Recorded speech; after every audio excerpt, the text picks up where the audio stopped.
Annenin güzel kızında sen miydin ufağım, sen miydin ufağım?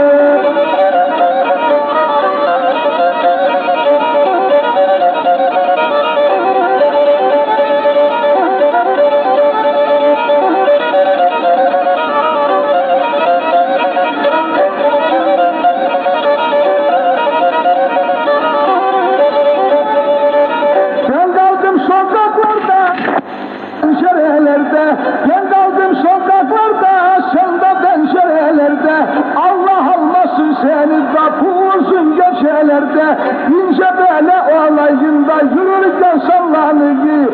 Yürüsüne da kurban o da yuvarlanıyor, o da yuvarlanıyor.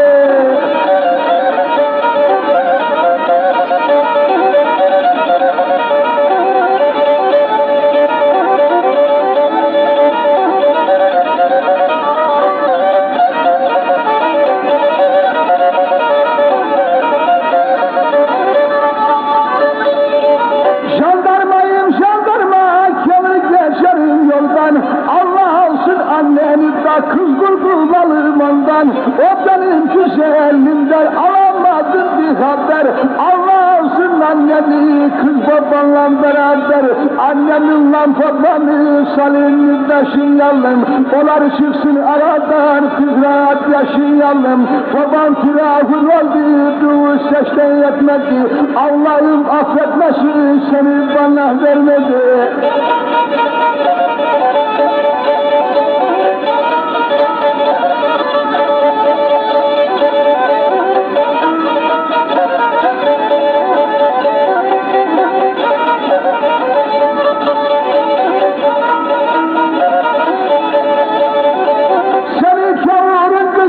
Savur yaşadı savur, kalaysın pencerede, annenle tırşı kavur, vur başınla divadın, kız alsın navu kavur, aldat geldi ki gelir, sen bağırsın, Allah'a dua et, ümmeti suvanda alsın, köprü altında buzlar, tüfeğimden yıldızlar, ben yukarı çıkamam, aşağı gel yıldızlar, avuç ediyor bana, tomuz onu tomuzlar.